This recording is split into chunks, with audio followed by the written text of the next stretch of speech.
An alpha male running an alpha male business has enough disgruntled customers to fill your local university's new Tau Kappa Epsilon's chapter. A year ago, he taught Utahns to be alphas in business and life. Dozens of clients now say his companies cost them millions. I have access to 51 different complaints filed with the state of Utah's Division of Consumer Protection. They all seem to be targeting an influencer by the name of Jeremiah the Bull Evans. I got in contact with Jeremiah, so we'll get his side of the story near the end. He brands himself as the Bull everywhere. He is also now the funder of the Alphas Creed. One problem, Jeremiah the Bull looks to be in some hot water. In February 2022, an eyebrow-raising summit called AlphaCon came to Salt Lake City, hosted by Jeremiah Evans, the brash Utah-based entrepreneur who calls himself the Bull. Jeremiah utilizes the best marketing strategy, which is to flash status, wealth, watches, and expensive cars. It works very well for his brand. He claims to have generated over $50 million in sales, which is an indicator that his strategies work. Given his ClickFunnels awards, it's likely true that he sold that much. First complaint is someone who was reached out to by one of Jeremiah's sales reps telling the customer that an Amazon store was a great opportunity for passive income. They lost $40,000. I can't stress that enough. You're the business owner. You're just hiring us to run it for you and, paying us to set it all up for you and give you an Amazon store, right? Amazon automation was a massive investment scheme that became super popular at the end of 2019 and absolutely blew up in 2020 during Rona season.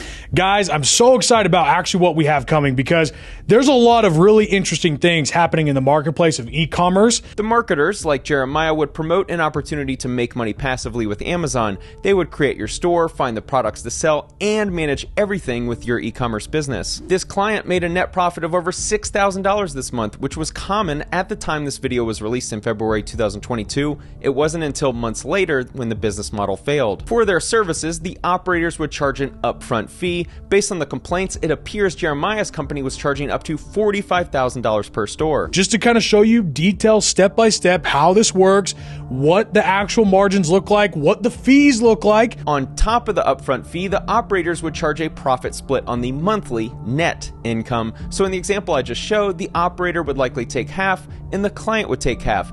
$3,000 a month in passive income sounds pretty sweet, doesn't it? We heard about this company on social media promising $3 to $5K of passive income a month. We just had to come in with $40K and it would be a 75-25 profit split. The advertised ROI was 10 to 12 months. We had some incredible performance this last month, but there's also a lot of fluctuation between our performance. Some of our clients had really, really high profit margins in January, and other clients, had pretty standard what we kind of tell everybody. The operators of these stores were utilizing a method called drop shipping, which is essentially selling a product on Amazon that you don't yet own. When the customer buys your listed product on Amazon, you then buy it for cheaper from a different marketplace and ship directly to the customer. Drop shipping is against Amazon's terms of service. We were hesitant as they were looking for a $35K investment, but Cole assured us that we would see an ROI in a year. He said all of his clients had seen a return and some family members were even doing $125K a month in revenue. Many people made bad investments in e-commerce stores when they should have been investing in their education. That's why I'm glad to have partnered with Course Careers. If you want to start a high-paying career in the technology industry but don't have previous experience or a degree, then Course Careers is here to help. I made the transition from my previous career into tech in 2015 by investing in my education, and I'm excited to show you what Course Careers has to offer. They help guide professionals into a new career path in IT, technology sales, or digital marketing. The best investment you can make is in skills that increase your income, which is why Course Careers has helped countless others find a lucrative new career path. One example is Saul, who said he was just a full-time college student with odd jobs like working in a warehouse and had around 30 companies wanting to interview him before even finishing the course. He now makes $28 an hour. Or James, who in less than 1 month landed a job for $41,000 while not having any previous IT experience. Go to CourseCareers.com, link in description, to sign up for their free introduction course where you'll learn exactly how you can start a high-paying technology career without a degree or previous experience. Remember to use code SPENCER50 for $50 off their full course. Back to the video. While $125K a month is a little outlandish, many stores at this time were very successful with the drop shipping model. A couple grand a month net profit was actually pretty common. They have told me that they would do drop shipping for me on Amazon. They only set me up with a company that they knew was doing direct selling from website to customer and not doing the appropriate thing to repackage and abide by Amazon's rules. There was a golden year where these operators were running very successful drop shipping businesses and clients were happy. But then Walmart and Amazon dropped the hammer. Very little to no money was made back before Amazon shut the store down, less than $2,000. Alpha had charged $30,000 to start these stores. When Amazon and Walmart began terminating everyone's stores, all of the automation operators were essentially screwed. They had built a lucrative business model by utilizing a strategy not allowed on these platforms. I wired Alpha Influence $35,000 back in November 2021 for them to run and operate an Amazon automated store. Come to find out, they were contracted with e-com partners, and I had to pay them $1,500 for the first 3 months. Alpha Influence, Jeremiah's company, worked with e-com partners to manage the stores. My interpretation was that Jeremiah's company handled the marketing and sales, and then e-com partners ran the e-commerce operations. On their presentations, they claimed that not a single store who had been with them for 1 year had not made their money back. They claimed I would have my ROI within 8 to 12 months. Many operators in the Amazon automation space were seeing these types of returns when this opportunity first became available, so it wasn't false advertising at the time. The problem is that the game only lasted about 2 years. It has now been over 10 months and they only have made me $25 on my $30,000 purchase. Most customers of the Amazon automation model from all of the operators had similar experiences. This customer paid $85,000 total for an automated Amazon and Walmart store. Did I mention that this was a super profitable business model for the person operating the stores? When created, Alpha promised a 12-month return on investment, which has not happened. In total, the amount we have earned from opening these 2 stores is $4,000. This was really common, people spending tens of thousands of dollars and only recouping a few thousand. Once the business model blew up, everyone lost and their stores were shut down. They eventually set up my store, but I got minimal sales, and by September 2022, my account was shut down by Amazon for drop shipping violation. Amazon kept my money, so overall I lost $40,000 investment, then lost money in actual sales. Most of the stores listed in the complaint were opened in 2021. This was the most recent gold rush on social media that blew up. Oh wait, that's NFTs. Oh wait, that's crypto. Either way, it was promoted as an easy way to make passive income and everyone lost money. Then our store was put into vacation mode, and shortly after we found out that Alpha Ecom was having problems, and we were encouraged to switch our business and pay another $15,000 to move to HG Academy. Jeremiah told me that once the drop shipping model was no longer viable, his strategy was to shift his clients to the FBA model. I have a few friends who are operators in this industry, and they all had to make the shift to FBA as well. Jeremiah said he found a company willing to buy his business and help his clients shift to the FBA model. Then they claimed they sold off to another company, HG Academy, but when they contacted me, they basically told me Alpha is going under and they're trying to get me to buy a store with them for 10 grand. Jeremiah claims he's been in litigation for the past few months, and I'm assuming it's with HG Academy. He claims that he wanted the clients to be switched to the FBA model so that they could recoup their investment and their stores could be successful, and he believed the company buying them, HG Academy, would do it. The catch was that HG Academy started asking for $10,000 to $15,000 to convert, which obviously upset the customers who were already out 40 grand and had no sales. After reaching out to this company, they failed to contact me multiple times, and when finally getting a hold of someone, they refused to even acknowledge my down payment and had no history of that even being implemented. My interpretation was that Jeremiah's business was failing. He took a home run swing to convert the clients over to FBA, sold the business to someone promising him they would do it,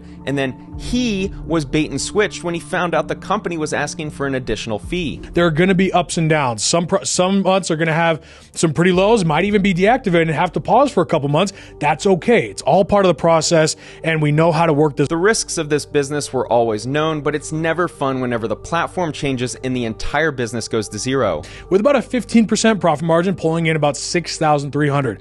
That's incredible. Producing that every single month, just from a startup cost of about $45,000 to start up your store. Jeremiah is the center of the controversy because it was his business, and he's certainly been the target of the complaints. It doesn't help that anyone calling themselves an alpha on social media in 2023 is an easy target. I have friends in this industry who experienced something similar, so I'll give my opinion on the business. I think this business model was always incredibly risky because the operators were building their entire business on a platform that wasn't theirs and were breaking the rules. It would be like running an Airbnb business in a city that eventually completely bans Airbnbs. Not a complete scam, but just a bad and risky business model. You look at the upfront cost of what we charge for our service and to set up your store even, and then just to run it, like when we split margins. But I just want you to ask yourself honestly, when you see these net profits come in, How would this affect your life if you could own a store that could do this? My only real complaint against Amazon automation operators is I think they accepted plenty of customers who shouldn't have bought stores and charged way too much. This was one of Jeremiah's top sales reps, I believe, who states in this video that he used to work for an operation that was a broken system. I've been able to make a little more than $100,000 in the past 3.5 months. A friend of mine who knew of this company said the Alpha Influence sales guys were paid really well. I saw Cole Brimhall's name mentioned in a few different complaints. Hey guys, my name is Cole Brimhall. I've been working with Alpha Influence for about 1.5 years now. That year that I was working full-time construction, I made 25 grand. In this month alone, I've made way more than that. My only real complaint with the operators of Amazon automation was that they built up a really expensive operation, paying their sales guys, paying all this staff, which required charging tens of thousands of dollars to clients on top of a platform that didn't approve of their methods. Meaning when the stores got shut down, there wasn't exactly a lot of money left over to just give refunds. Is Jeremiah a scammer? No. Is he a bad guy who ran off with everyone's money? I don't believe so. He told me his plan was to ensure all of his customers switched over to FBA and ultimately make their money back. Do I believe him? I do. I have a few friends in this space that converted their entire business to FBA method as well. The challenge for me as a journalist in this exposed space is determining intent whenever people have customers who lost money. My real opinion of the operators of the e-com automation space is that they had good intentions and clients had success at the start. They just built a really bad business model. Blockbuster went bankrupt and investors lost every dollar. This is a list of around 40 publicly traded companies that have gone bankrupt already in 2023. All of the investors who had money in these companies lost every dollar. Does that make them all a scam? Of course not. Sometimes you just put money into a bad business model. Was the investment Jeremiah promoted a scam? I think you can call it a scam right now because there were expectations of making a pretty decent profit and the stores not only didn't make money, but they were also all shut down. Does this make Jeremiah a scammer who needs to be canceled? I don't believe so, and here's why. He told me that he has a plan to work alongside the new company to make sure the customers ultimately get their money back by converting to FBA. Big if, but if he's telling the truth and his clients are able to implement the FBA model, I think they'll be fine long term and not all hope is lost. If he took the money and ran and lied to my face and won't put effort into making sure the clients are fine, which I don't believe to be true, then I think it would be fair to label him as the bad guy. I think many automation operators are facing this kind of heat, and the real way to evaluate if they are bad actors or not is to evaluate how they handle their clients moving forward. I'm obviously rooting for him because if he's able to turn it around, then all of the clients will be happy and I'll be out of a job covering stories like this. Thanks for watching.